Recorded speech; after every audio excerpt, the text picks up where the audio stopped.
皆さん、韓国人男性って優しいし、情熱的で頼りがいがある。一度は耳にしたことはありませんか？ところが、実際に付き合うと、そんな落とし穴あったのと現実に直面する人も多いです。僕は日本に留学して9年、日韓カップルの悩みや別れを数十人も見てきました。だからこそ今回は、韓国人と付き合いたい日本人へ5つの警告をお伝えします。韓国に帰る、両親という難関、家族文化の違い、連絡頻度、細かい文化の違いです。この動画を最後まで見れば、韓国人とどのような点で揉めやすいかがわかるかもしれません。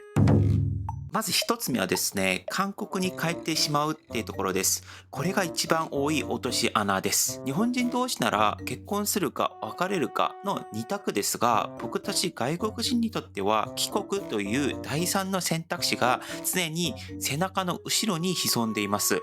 例えば、両親の健康が悪化した瞬間、やっぱり家族をケアしたいので、韓国に帰らなきゃと決断する人も珍しくありません。あるいは日本での生活リズムや細かい文化が合わない、日本の食事が合わない、職場での上下関係がきついなどで心が少しずつ疲れていく。すると一人で我慢して日本にいるより家族がいて居心地の良い韓国に帰ろうかと気持ちが緩んでしまうのです。ただし逆に日本で夢中になれるものを持っている人は日本に残ると思います。例えば東京のアート業界で挑戦をし続ける韓国人の芸術家や毎週末に箱根までバイクで走りに行くライダー、こういう人は動きづらいですよね。なので付き合う前に大事なのはどんな未来を構想しているのかを聞いておくことです。二つ目はですね、良心という難関です。これは本当に人によって差が激しく天国と地獄ぐらい極端です。日本人の親でもこの人なら大丈夫の家庭もあれば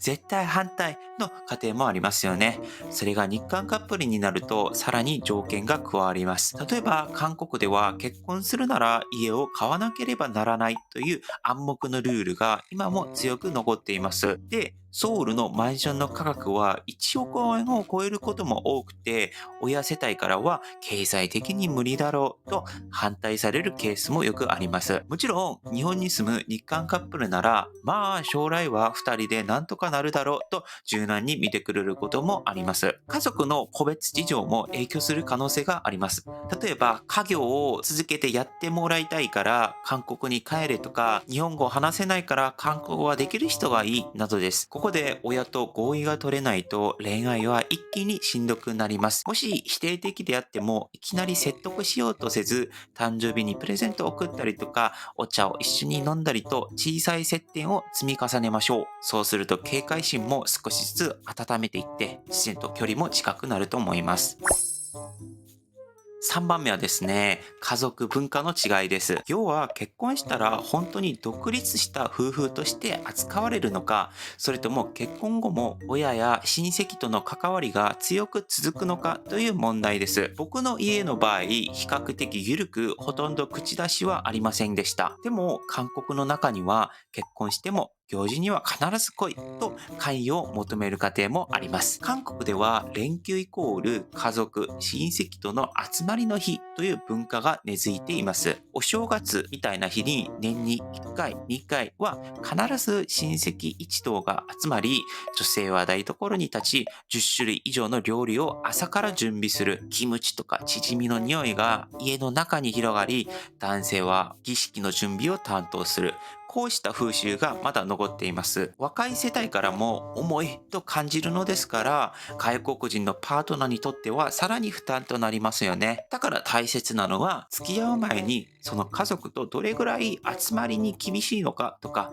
どのぐらいの頻度で韓国の行事に行かなければいけないのかを確認しておくことが大事だと思います。日本で一緒に生活する分には物理的に回避できても、もし韓国に暮らす未来を考えるなら話は全く変わってきます。4番目の話はですね、連絡や異性関係に厳しいというところです。日本人同士でも連絡はまめな方が安心するという人もいれば、仕事中はほっといてほしいという人もいて、価値観が分かれますよね。でも韓国人カップルの場合は、このまめさの基準が、傾向的で見ると一旦とシビアになります。例えば韓国では3時間以上を予告なしで連絡がないと怒られるというカップルも少なくありません。LINE の既読がついているのに返信が遅れると、何してたの、誰と言ったの、なんで返事しなかったのと質問される。さらに異性の友達と遊ぶだけでも、それって本当に友達と疑われるケースもあります。恋人は生活の中心となるという文化が全員ではないんですけれども、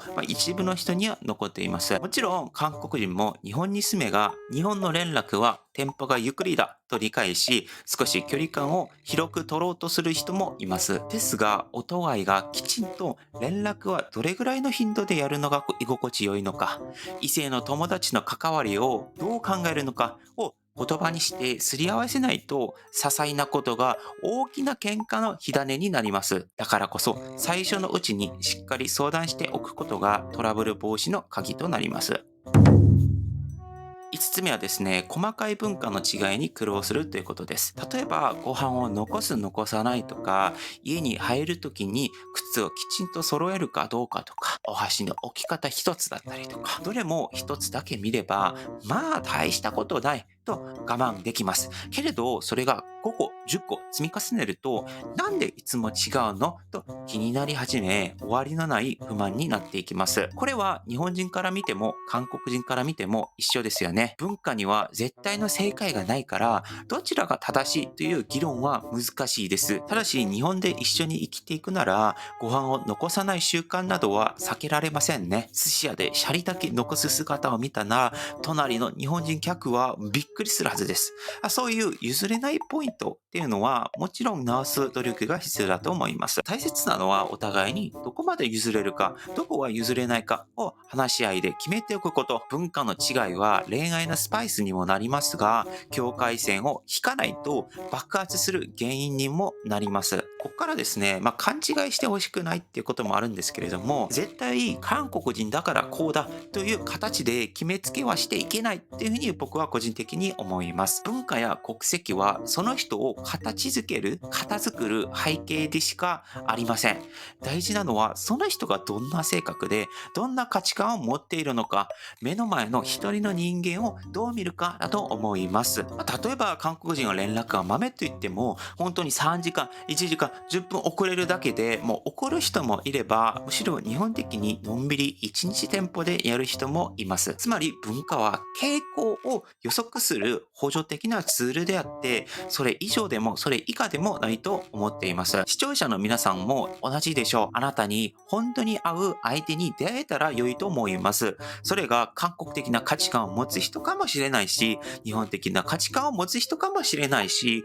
ブラジル、アメリカ、イギリス、他の国の人なのかもしれません。どちらであっても自分に合うという事実こそが幸せの中心的な考え方になると良いのかなと思いました。本日の話は以上です。もしよろしければチャンネル登録をお願いします。以上、パクンでした。アニョー。